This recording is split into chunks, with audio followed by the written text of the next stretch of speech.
Traveling the Vortex.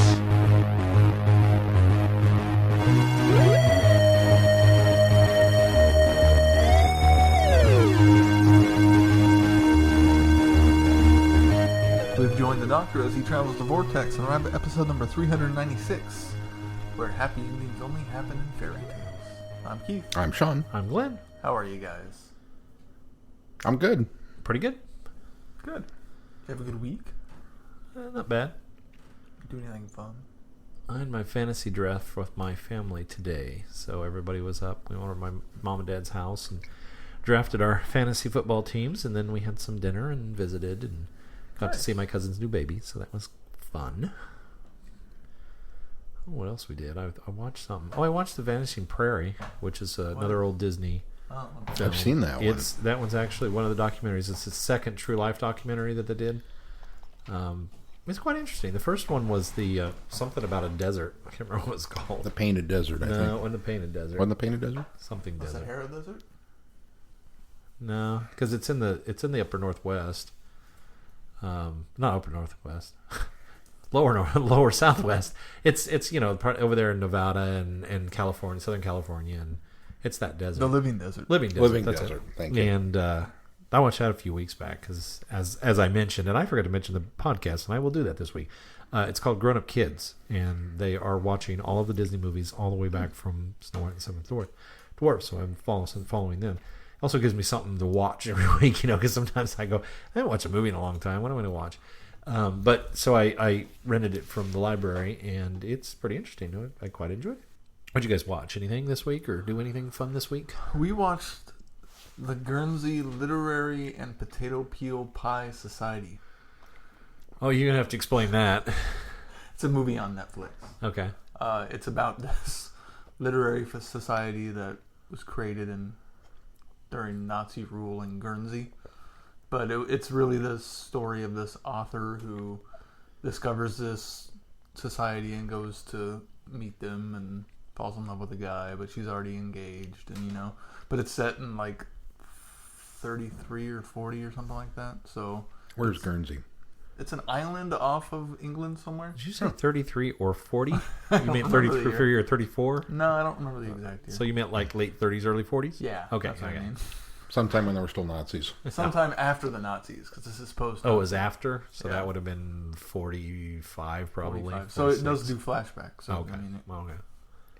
I don't remember the dates. Is it good? It is pretty good. I rather enjoyed it. It's kind of your standard fare romantic, not necessarily comedy, but not necessarily drama either.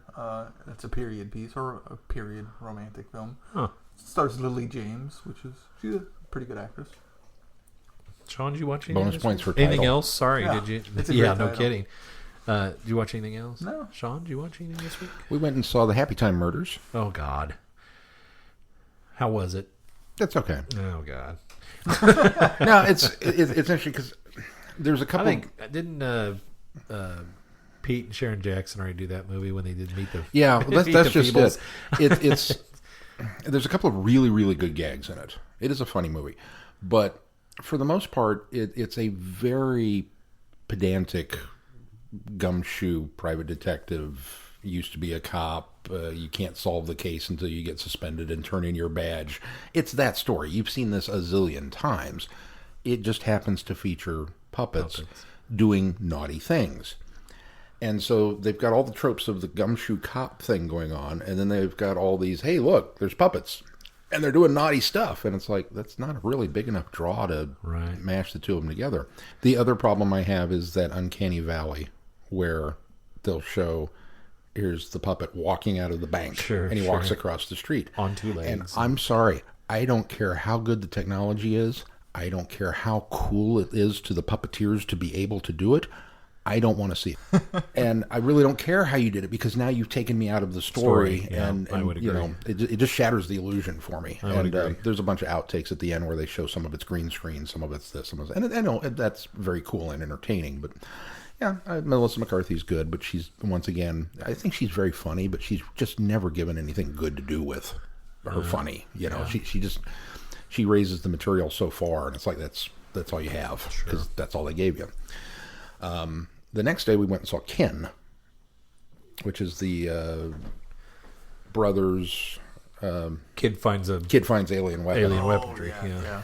Wow, that was a good movie. Was it good? Yeah. It's been getting pretty good reviews online. So. I was very pleased with that one. It's a road comedy. It's also a very much family movie. It's also a sci-fi actioneer. It's also it doesn't really have a foot in any one genre. And Mel and I just thoroughly, maybe it's because my expectations were set a little bit lower or something, but we thoroughly enjoyed it. It was just a lot of fun. And if people want to see more in-depth reviews on both of these films, they can go to your other website. Oh, they can go to my podcast. Yeah, let's talk a little bit about that real quick. We might as well plug you. Flicks with Friends is a video cast where I do reviews of movies. We have a Vimeo page. We have a website, which is flickswfriends.com. And then we also do full-blown episodes where we have people come over to my house and sit on the couch and dish on topics wide and various. Kind of what I've been doing is trying to keep busy with that. Cool. Anything else you guys want to talk about this week? I think so. Excellent. Let's move on to some news. BBC has announced that they will be hosting a special Doctor Who experience at South Africa's very first Comic-Con to tie in with the new series coming later this year. Which I think is pretty cool, because I did not know South Africa is having their first Comic-Con, for one thing, which I think is great. And number two, for this being their first, to be able to get Doctor Who, which is really a worldwide fan event. I think that's really cool. Yeah, so the event is taking place in Johannesburg between the 14th and the 16th of September. Will feature VR experiences, video games, trivia, and fan giveaways, plus a special showing of Peter Capaldi's finale. In related news, South Africa was just served a cease and desist letter by San Diego Comic-Con for using the name Comic-Con. Comic-Con Africa is what it's called. Not for long. Well, no, because I think that one will fail just like every other one has failed. No, there's very few of people people that got this. Does that matter? But very few of the people that have gotten the cease and desist have had to shut down their Comic-Con portion. There was literally just a judge, though, that said you're not allowed to use the name. San Diego Comic-Con owns Comic-Con. Oh, okay. I thought I'd seen that they had. I don't understand how that works, but apparently somebody somewhere who has some legal authority says yes, it works that way. So boycott San Diego Comic-Con. We'll find out. That's right. I think that's cool. I love that BBC has the foreknowledge to realize that they have a worldwide audience. And last year or 2 years ago, they went to Mexico and they had that big event in South America. And they, so I really like that they went on that world tour. They went on that world tour. That's right. And I love that they reach out and they realize, hey, we have lots of viewership on this show. So that's pretty cool. And as a side note, hey, you don't happen to have any episodes sitting in a closet somewhere, do you? They're visiting the wrong countries. What else, Keith?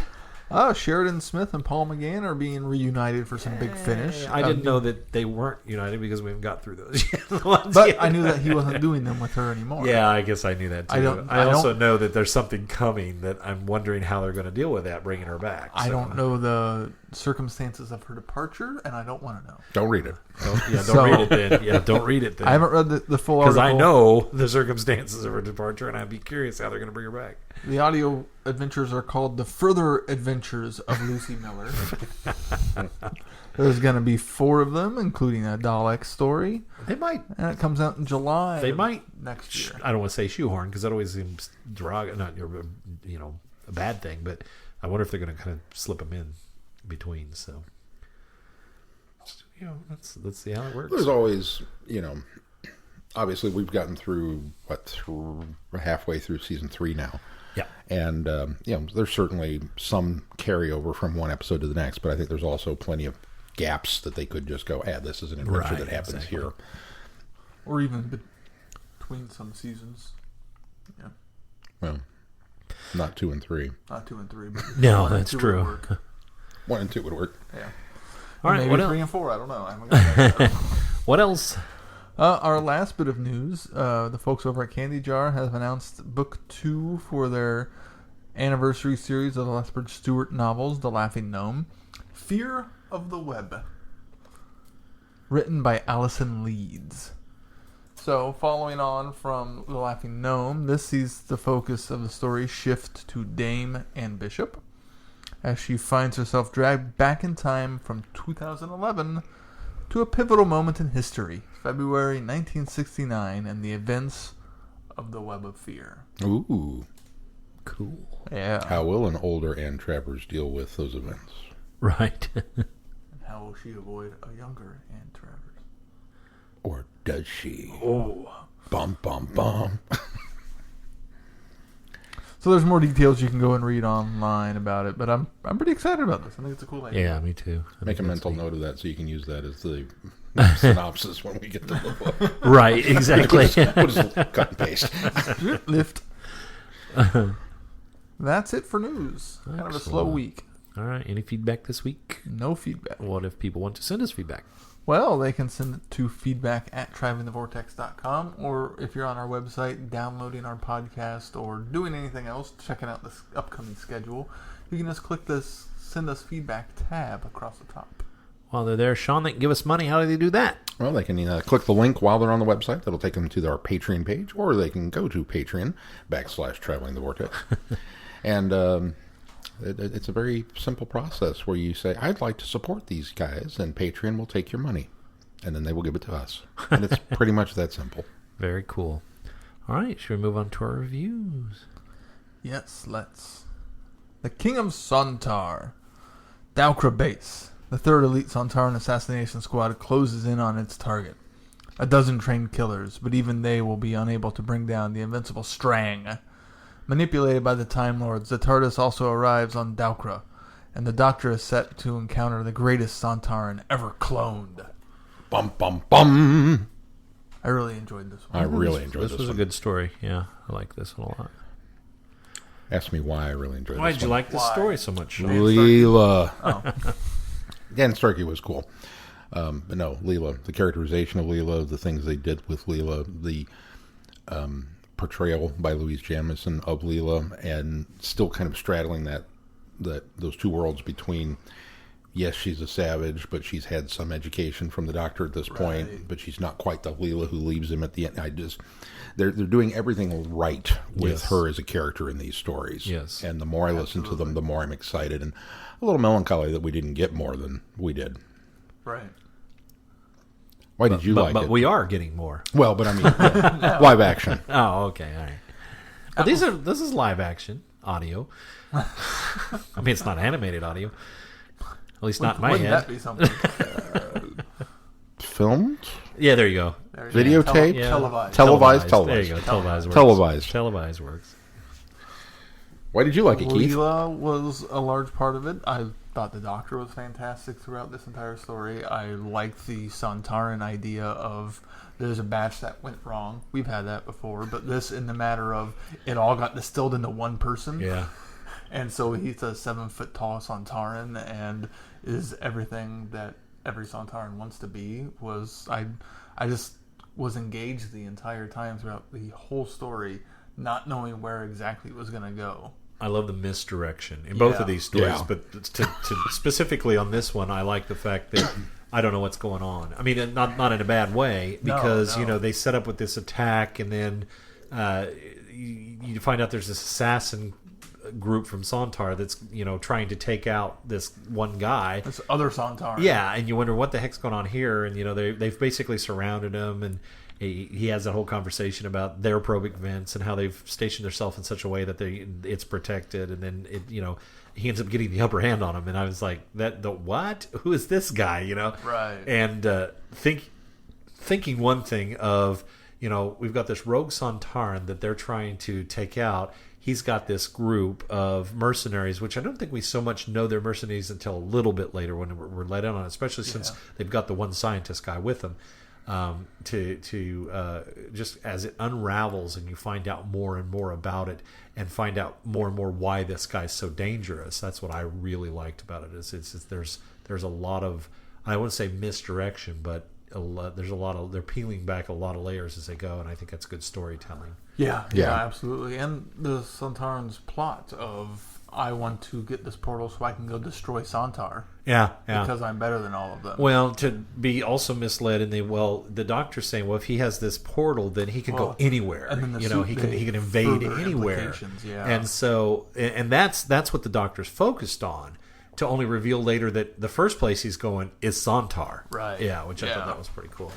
and then his ambitions. Then again, the Doctor is it's let known that the Doctor's suspicions are there as well, because after Sontar, then he marches on, and he talks about you. The Doctor talks about how they're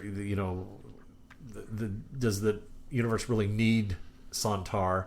And the Doctor says, well, yes, because the Rutans, it keeps the Rutans in check. That was the second best part of the story. It was like another Rutan drop. I mean, it was great, because it was like the Doctor realizes that the Sontarans are almost necessary because they're a foil to the Rutans in order to keep them in check. As long as they're off in their own little part of the galaxy, they're taking care of each other, or the universe, they're taking care of each other. Right. And you kind of just... Well, in the broader spectrum of galactic politics, when you think about it, from what we know of the Rutans, that they are shapeshifters and that they can infiltrate and impersonate anybody. Yes. That's very, very terrifying. That not just are they shapeshifters, but that they're militaristic shapeshifters that have this goal of... Shapeshifters at war. And if the Sontarans weren't there, where would the Rutans be? They'd be infiltrating everybody.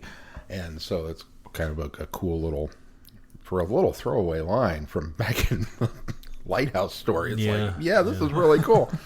I'm so ready for the full Rutan thing, but I gotta wait.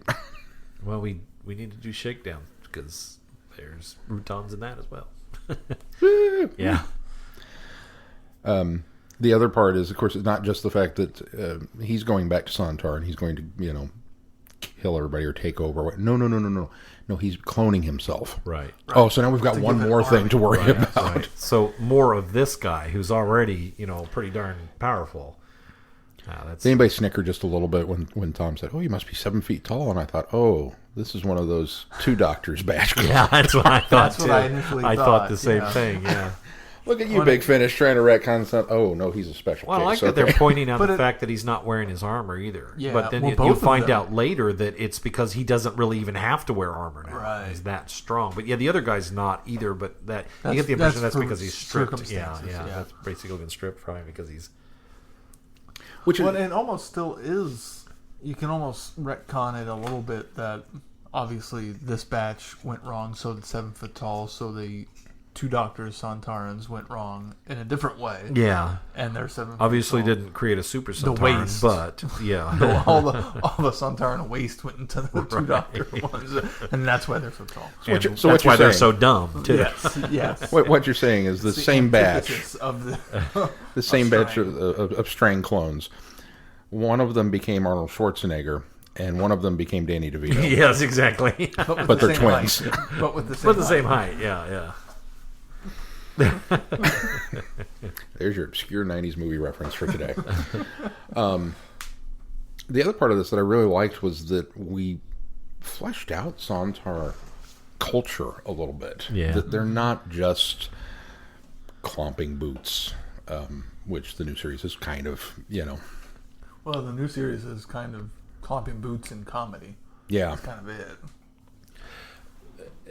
Well, no, I don't think so, because if you look at the Sontaran Stratagem and the what was the other one with the Atmos? Poison Sky. Yeah, Poison Sky. I don't think they were comic relief. I think what they did that's is where they're stomping boots. But you say new series, but the only stomping boots comedy is Drax. No, I mean, or not Drax. they're Strax. stomping boots and comedy. Oh, and comedy. I got you. Okay, They're not always you were together. separating them. Yeah, I got you. yeah. So I would because agree. it's predominantly the Sontaran two-parter and then Strax. Strax, right. I mean, But it took it in a which it's nice to hear Dan Starkey do a Sontaran that's not so comedic. Yeah. It's fun And he too. did a good. Sorry, I keep interrupting. No, that's all right. He did such a great meld of kind of what new series Sontarans sound like and what the classic series Sontarans sounded like. He wasn't completely raspy, but still had a little bit of it there. Especially the Sontaran Experiment Sontaran. Yeah. He sounds a lot like Starn. Yeah. Whatever his name was. I just rewatched it, but I can't remember. I say, don't you own the Blu-ray on that? I just watched that one actually the other night. So Because we were doing King of Sontar this week. Just happy accident. Just a happy accident. It's nice, too, that they, with this culture thing, they didn't just, okay, so they're a warrior race and they're going to do this. But it wasn't just Klingons. Right. You know, it wasn't just ripping off, oh, it's an honorable death and blah, blah, blah. Yeah. You know, this guy, especially when he's been disgraced for losing his armor and it comes out that it's because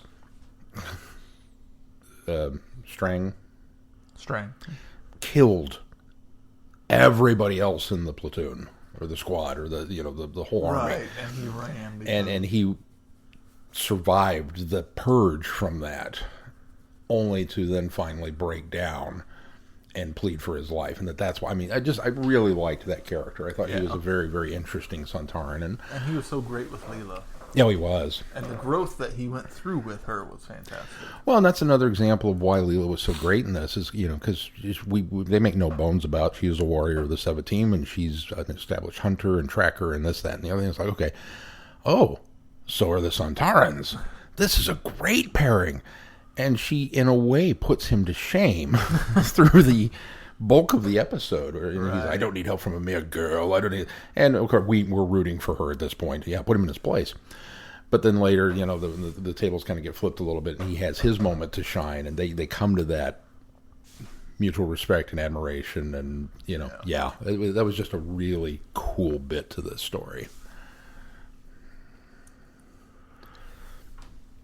I think the ending of it too is probably the most intense of the fact that so we have dispatched this Sontaran, but ideally with the scientist guy being the one to do it. I thought was a great way to do it, because he was really very protective of the portal, knowing that this is a big discovery. It's taken them so long to do it, and he's still looking at the good that can be done with this portal, and is blinded by the fact that Strang's going to use it in a bad way. But the way that they dispatch of Strang that way, him having that change, I thought that was clever. And then to go on further, and the Doctor realizing, well, there are still these canisters of clones out there that once those are unleashed, then you've got a bunch of Strangs. And the whole difference of what needs to be done, and the Doctor saying, "Well, we can't wipe them out, but what we can do is if I maybe have a chance to be able to change the encoding, and that way we have a different batch of Sontarans we don't have. I might have a chance. Yeah, I might have a chance." And Leela looking at it that, well, might is too much to hang your coat on, and so they just need to be destroyed, and her actually pulling the trigger. And I thought that was interesting. And then at the end of him being so upset with her, and actually was it the end of this one where he was saying, have you not learned anything? Are you what I'm saying, or am I a bad teacher? He's turned, and this is the very confident, very headstrong Doctor who is always right and never at this point, yeah. And he suddenly is saying, he's admitting, did I do something wrong? Teacher? Am I a bad teacher? Yeah. To hear the Fourth Doctor say that, it's like, whoa, wow! For him to question himself, that's an impactful moment. And the fact that by the end of this, he's like, "I'm going to take you home. This is, we're done. You can go home and be done, and I'm going to do the same." And to kind of end with that, I thought, wow, what an amazing way in their relationship. And I was wondering where these stories fall, and I was trying to find on that story placement list that I found online, but I can't. Unfortunately, I don't think he's gone up this far to place them. Oh no, he has. So this would have been, at least by his calculations, is between Talons and Horrifang Rock, which makes sense, I think, because I think their relationship does take more of a turn in Horrifang Rock, of less of the teaching the savage and more of a better. She's learned a lot, I feel, by the time Fang Rock comes around. So I think this does work pre-Fang Rock. Well, and I believe most of course, we'll see what season 3 now. There's only 2 with Leela, though. I believe the majority, when Big Finish announced these sets, they said they're we didn't feel that we could do anything pre-Talons. Yes, definitely. So the majority of them are kind of sandwiched between those two episodes because you're right, the relationship kind of takes a different turn. Listening to the end of this, when we got to that moment, I was struck by both of those points. When hearing Tom, as the Fourth Doctor, say, "Am I a bad teacher?"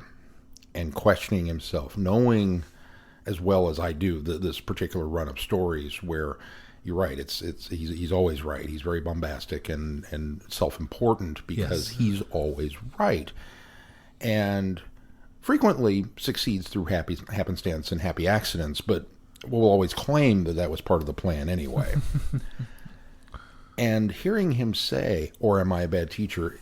for me was just as impactful as the first time we see that self-doubt, which is Genesis when he's holding the wires going, "Do I have the right?" Yes. It just echoed that same sense of, whoa, this is not just a scene. This is a big deal scene. Yeah. You know? Agreed. And then to follow that up with, "I'm taking you home." If I didn't know better, even knowing better, I had serious concerns and wonderment of, was he going to take her home?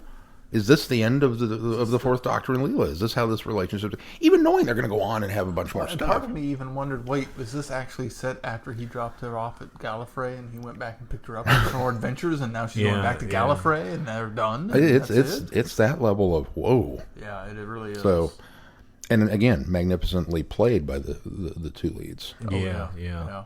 I really like, and as we come to the next story, I really like how they are developing Leela's character. They are doing mounds and mounds above what the television series was able to do with Leela.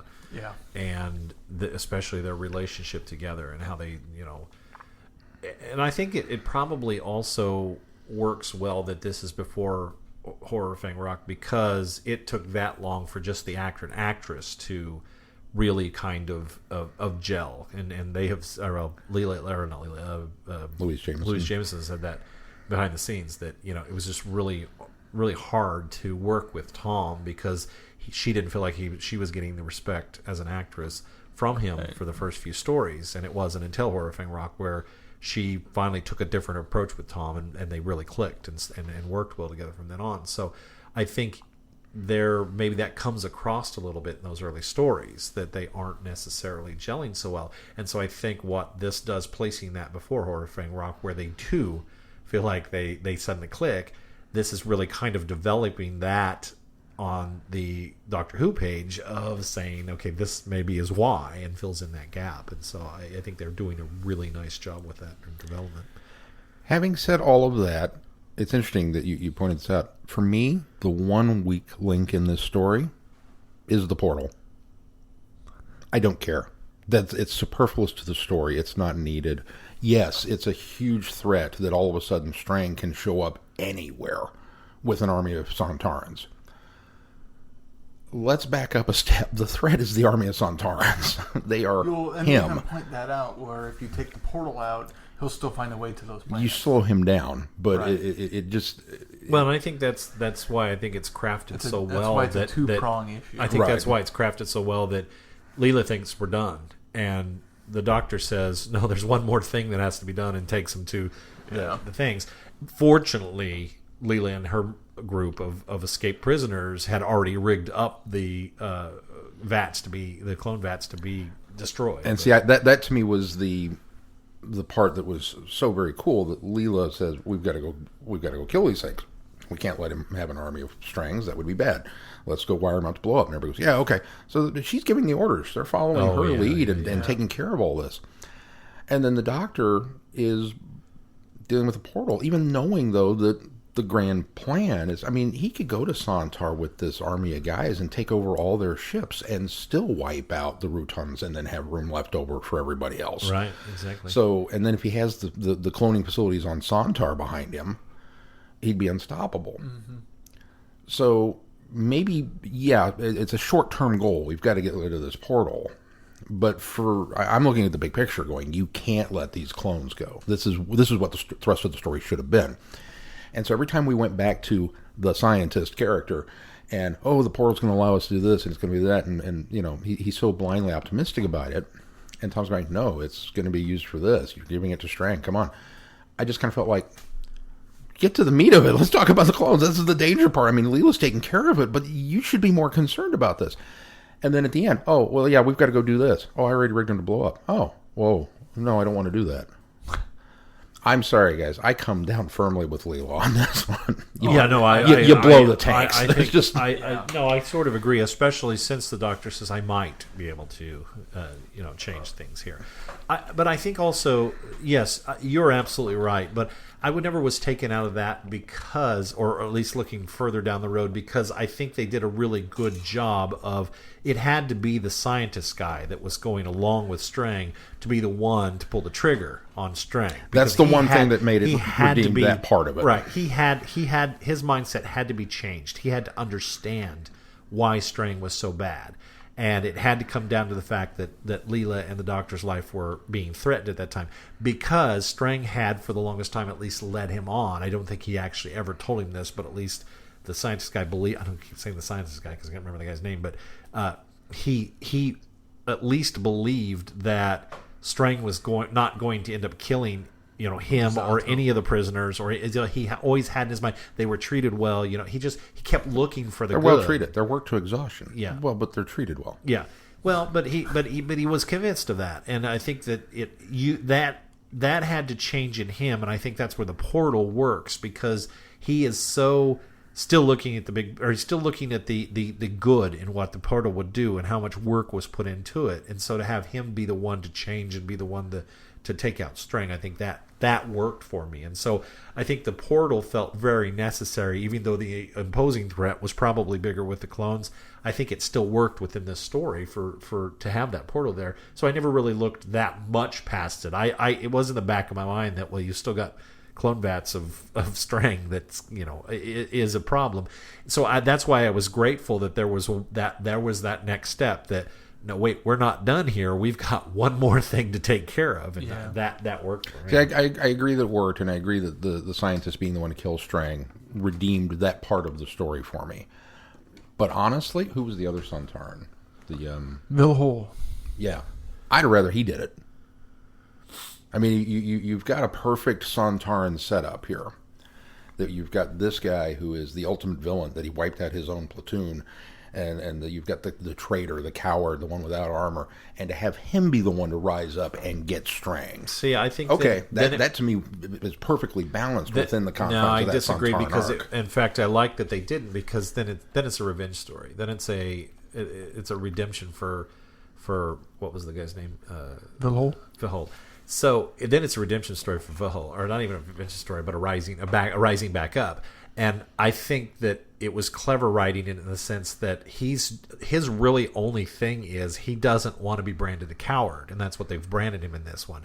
And you could still shake that misnomer from him by doing it the way you're saying, but on the flip side of him dying with dignity and in combat, I think worked even better for the character, because that's more to the soul of the Sontaran. I think that worked well, that he ends up dying in battle honorably. Oh, sure. And so I think that I liked that better, because it was a change of, well, no, it almost would have been maybe a little too predictable had he been the one that took out Strang, because then it's a revenge story. But I didn't need this to be a revenge story. I needed it to be you've got to realize that there, in every bit of good there's a lot of evil, and a lot of evil there's a bit of good, that kind of thing. So, and which I think they took it with being the portal and the scientist guy. I think I just feel like the portal and the scientist were unneeded elements. They were cool. They were there. It was all right. Yeah. I mean, it didn't. Both were tropey. Don't get me wrong. Yeah. Oh yeah. It's tropey either way. The scientist who suddenly turns when he realizes what his thing's going to do. Oh, right. But yeah, it's tropey either way. But I just feel, I mean, it could have been the same story without the scientist at all. The whole character concept of the portal and everything, it very easily could have been, we have to blow up the spaceship the assassin squad arrived in before Strang gets to it and gets off planet with it. Sure. Any number of those things could have been fit in there. For me, it was just, and this is a tiny complaint. I loved this story. It's not like the whole thing hinged on this. Right. So, my only thought on the portal was, I got the impression that it was one way. And so, yeah, he instantly gets somewhere. But if you needed to get somewhere else, He has to fly back. Yeah, it takes a really long time to get back to the portal. Yeah. It's a very small. It's not a wormhole doorway. I don't think it ever said that, did it? That it was one way. They never said it wasn't either. Yeah, I suppose. But the way they explained, because to me, a portal is two ways. Well, so. yeah, but I guess to me, because there's no receiver on the other end, it opens a portal to one place, but you can't get back because there's no way to get back. That's how I Unless you leave the portal open and then I guess, go through the portal. You could do it that way. Or it's a transporter. That seems unsafe, though. You have an operator. Well, maybe, but I mean, it's Strang. He's a little bit crazy anyway, so it's a bit or crazy. I suppose you could have somebody back on the planet and flip the switch back on. Yeah, right. That's true. I didn't think of that. Okay, fixed. You got two guys sending mice to another planet with no plan to get them back. So we move on to the next one because this next story is, well, I'll tell you after we do the synopsis. White ghosts. A close encounter with a stray missile leads the Doctor to materialize his TARDIS on a planet that hangs in the dark at the edge of the known universe. A planet so dark that it exists in near permanent nights. A planet that enjoys just a single day's light every 1,000 years. Exactly what happens on the planet in its rare daylight hours, that's what Geographical Survey team headed by Senior Tutor Bengal is stationed here to establish. They, the Doctor and Leela, are about to discover when daylight comes, the white ghosts rise. So don't be afraid of the dark. The cover of night is a mercy. If I've got a top 5 of all-time best Big Finish stories, this is in it. This story is so good. I don't have a bump big enough for how much this I like thing this story. is amazing. Not only is it a Tom Baker story, which that's the thing is, I think this is definitely by far the number one Fourth Doctor story that Big Finish has done. That's hands down easy. But I will rank this way above a ton of other Big Finish now. And like I say, this is, I don't know where I don't like to rank, but I would put it in a top 5 ranking if I had to. Man, this story is so good. This story puts the Doctor in his element at his best and Leela in her element at her best. These two are so... The development of both characters. You know, you sometimes you think, how much more can you develop the Fourth Doctor, especially with the, number of stories that we have the Fourth Doctor in and how well we know the Fourth Doctor now. To put him in a situation where it really just even elevates the Fourth Doctor for me, and then on top of that, put Leela in a situation where, right on the heels of Have I Not Taught You Anything, telling me a story of all the things that she's learned from the Doctor in just the short time she's traveled with him. Amazing stuff. On top of that, we're getting shot by a missile that we escape from, and then we decide, we've got to go down to this planet because this actually wasn't headed for the TARDIS, it was headed for this planet. Is there anybody here? Well, we got to find out, because if this missile's going to hit the planet, which it's still going to be coming to the planet, it's still on its way. Let's make sure that there's nobody here that's going to fix. Past. So let's pop down, and then only to get taken, rescued. Oh, the first thing is these plants, these killer plants. And I'm going, oh my gosh, there's the villain. These are the white ghosts. Here's the bad guy. It's a base under siege. We've got killer plants. Maybe these are crinoids. I don't know. But okay, yeah, we're out here in the thing.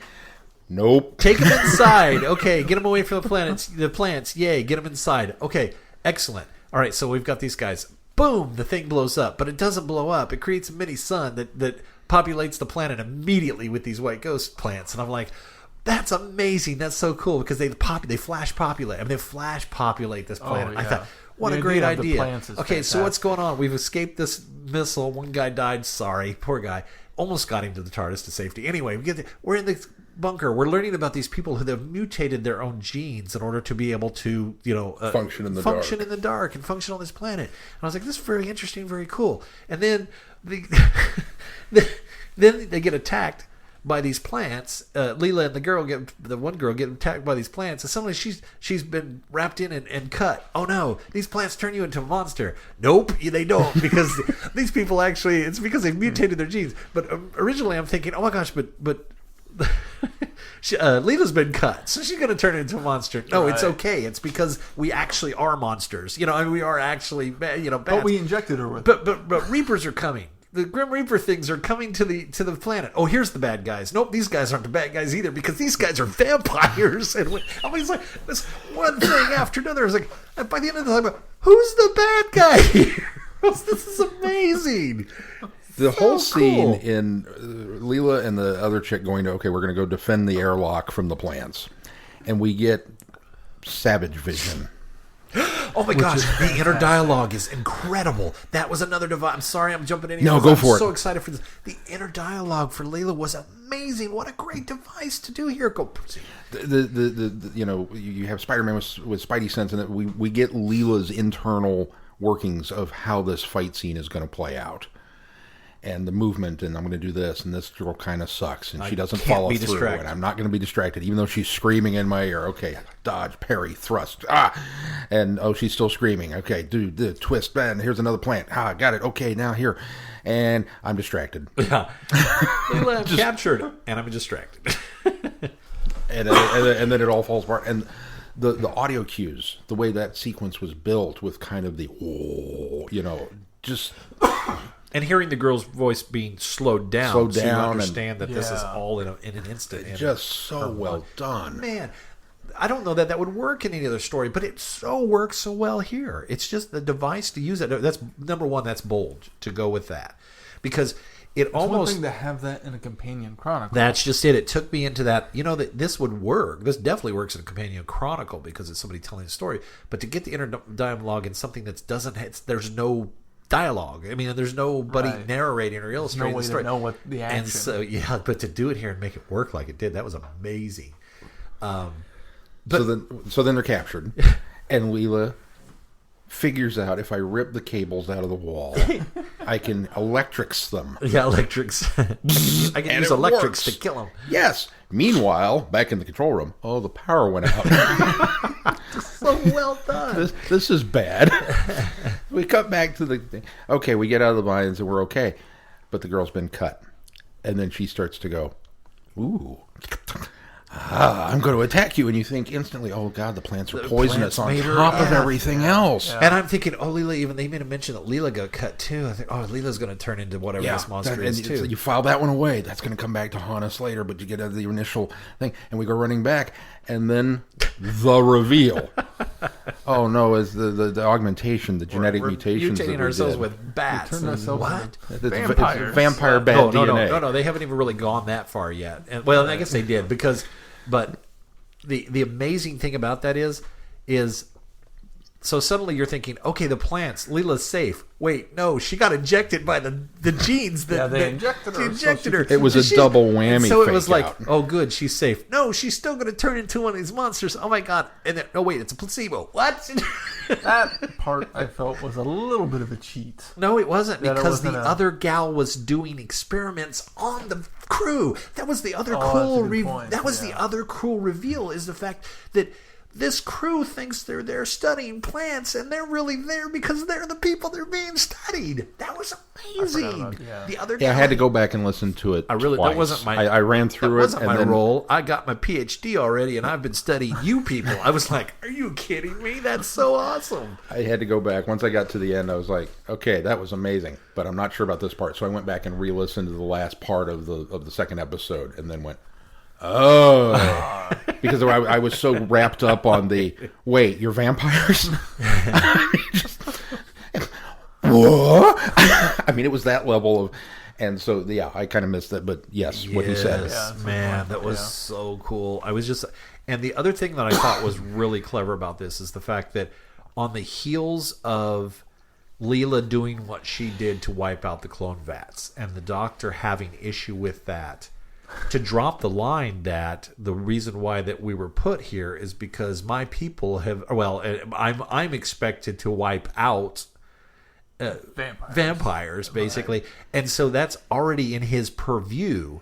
So while he has now later in the future exercised that power, that's something that he would necessarily do because that's a Time Lord purview to not allow this. But he does turn around and end up fixing the situation this so he doesn't end up having to kill vampires here. But to drop that line in there that, your purview isn't so much different than what Leela is expecting that needs to be done in this last story. And I thought, wow, to tie these two together was like, that's amazing. I'm really intrigued by this obvious theme that's going through this season of the Time Lords interfering with where they're headed. Yeah, I want to see where this is going, because obviously it's leading to something. Because now twice they've been placed in places where they've been influencing. And I hope it does pay off. The interesting thing about it is I feel that the Fourth Doctor very much, maybe as much as maybe the Sixth Doctor, and the Third Doctor, would really have more of a problem with being manipulated by the Time Lords. And he makes that point very evident in the first season of the televised stuff, that he doesn't like to be manipulated by the Time Lords. On the other hand, it's happening again now, and he seems very kind of passive about it so far. But I think it's because, like you say, they must be taking on a theme, and I think there's going to be this ultimate crescendo where he's going to end up having a face down with Time Lord saying, "Quit doing this crap. Leave me alone. Leave me alone." No, we're not. What do you need me to do? Come there and become president? Yeah. Oh, they're going are they later? They're going to invasion? Later, they're going to force a Raman on them. So he never gets rid of that. But this story is so. I mean, there's so much in here, and sometimes when a writer takes and tries to put a lot of elements into a story, it feels bloated. This doesn't feel bloated, because I think as things change and new things are revealed, old things have already been answered and taken care of. The Flash Planet, the impending doom of, if these things are allowed to cultivate to full service, then they go out and populate into the universe and take over new planets. And just one single pod could wipe out an entire planet. Yeah, so that's a bad thing. Oh my gosh. But wait, we've got these Reavers that are the harvesters. They're the ones that come in here and they take this out. And the big surprise of that reveal in and of itself was just, okay, so the plants. We're dealing with the plants. Okay, and the plants are bad. And then somebody makes the comment, well, then who sent the flare? Yeah. And Leela's the one that figures it out. Oh, it's field and fallow and, seed and plant. Oh, whoa. Well, that means, and here they come. Yeah, exactly. Well, it's not like, and what's great is they weren't malicious about it either. They just saw these inhabitants of this planet as an infestation. Well, that's what I thought was cool, is because our heroes are still in peril, because they did wipe out the last excavation crew that was here. Because they looked at it as it's a infestation. Yeah, exactly. They exterminated the problem. Yeah, and so they are still in danger. But yes, there's not this level of malevolent malice there. It's almost a circle of life. Yeah, the harvesters have no interest in releasing these things into the universe. They're going to eat them. Yeah, right. They're plants. we cultivate all at once because we can. Which then, if you could instantly grow wheat, wouldn't you? Yeah. Okay. Well then. Right. But the fact that they're not evil, they're just there to. It's just they're farmers. It's survival. And the threat, the reap and sow. How quickly the threat shifts from the plants to them. Sow and is reap. so fantastic. Yeah. Only to come back around to the survey team. Right. Just. Yeah. The left turn. Hey, senior tutor, guess what? You're not senior tutor, you're experiment, and I'm senior tutor. I was like, what? Sorry, that was just the best reveal for me. I was like, are you kidding me? I thought this, every time I thought I knew where this was going, it was not going there. The left turn at vampires had me going, I thought I knew what was going on. Like, I really thought I had a handle on this very cool story. I was not displeased with anything that had come before. Yeah. Wait, vampires? Vampires? Okay. But no. Let's go over here and see where this goes. Well, they're vampires. They're being experimented on them by their own people. Yeah, and it just kept adding facet after facet after facet to this thing. It's just like, wow. I do like that the Doctor's resolution for this was to give them a purpose, and by using the Reapers. I keep calling them Reavers. The Reapers, in order to put them to work and utilize their skills that they have bred themselves to do. Oh, yeah. That was really kind of the best solution, I think, for them to kick him out of the TARDIS and get out of my TARDIS. I took you home. This is your home now. Well, and Get out of my Replaced myself by the light switch. Yeah. for me, it fills two voids. One, it keeps the Doctor as pacifistic. Yeah. Mm-hmm. But it also elevates State of Decay. Yes. That, well, he's willing to do this for these people, but the great vampire, no, we won't kill this guy. Sorry.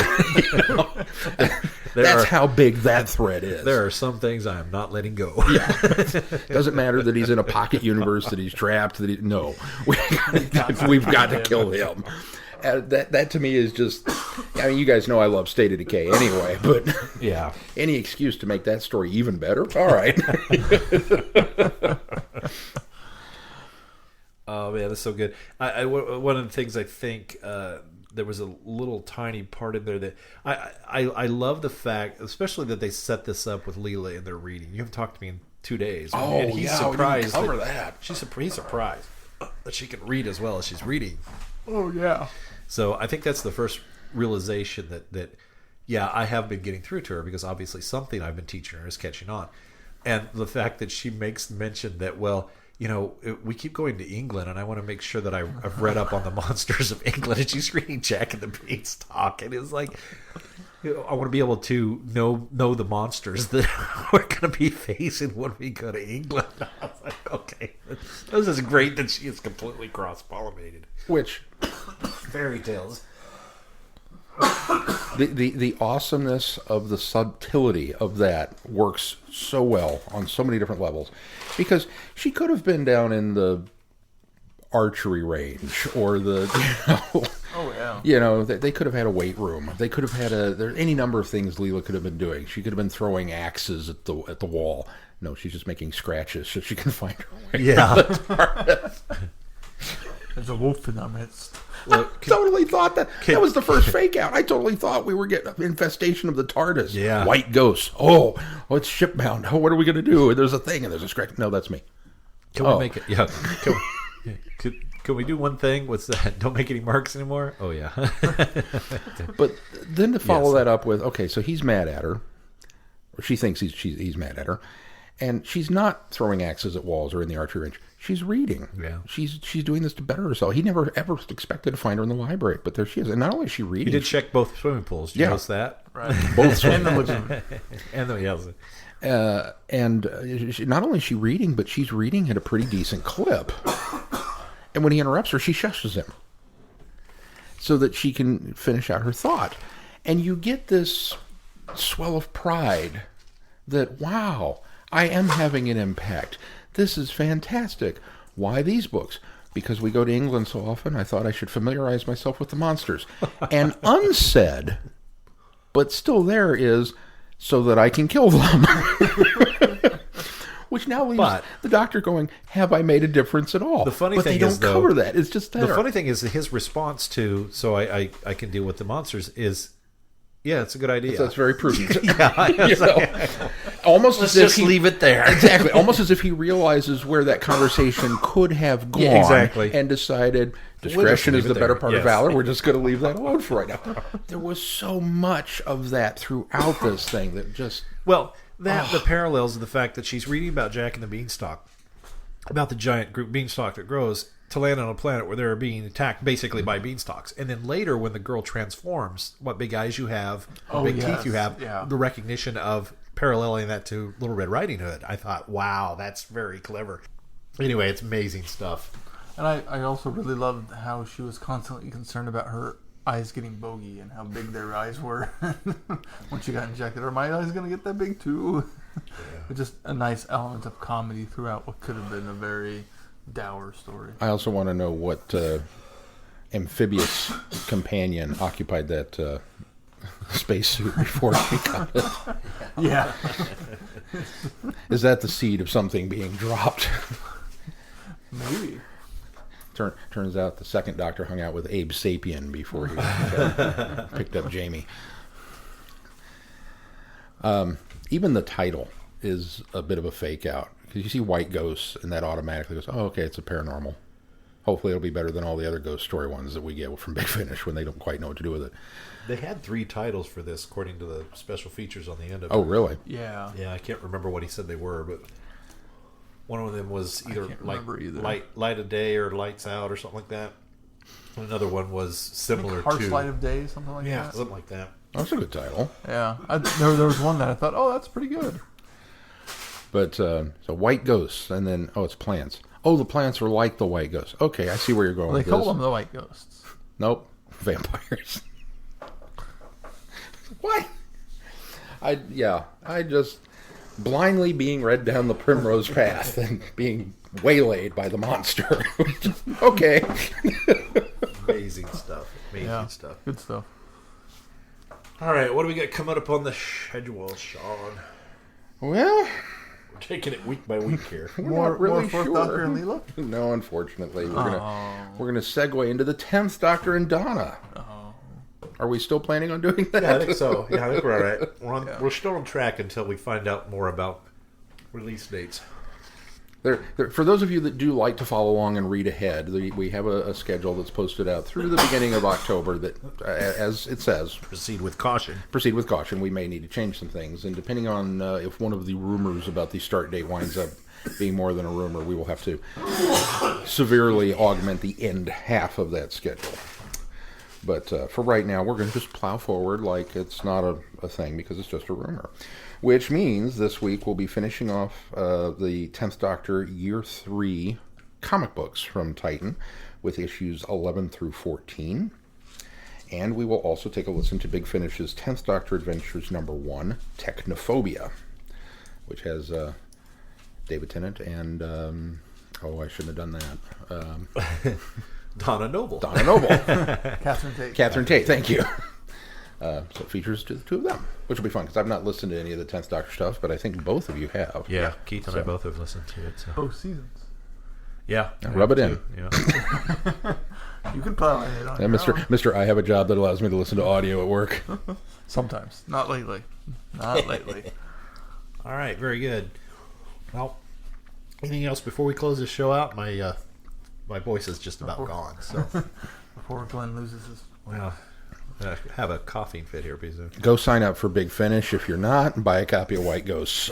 Yeah, exactly. Even if you hadn't heard it and you listen to us completely spoil everything in it, doesn't matter. Listen to it anyway. It's so good. All right, well, if that's going to do it for this time, until next time, I'm Glenn. I'm Sean. I'm Keith. Cheers. Good night, everybody. Be seeing you. Thanks for listening. Thanks. A portion of your proceeds will go to buy cough syrup. You have been listening to Traveling the Vortex. Doctor Who and all of its associated programs are owned and trademarked by the BBC. No infringement is intended or implied.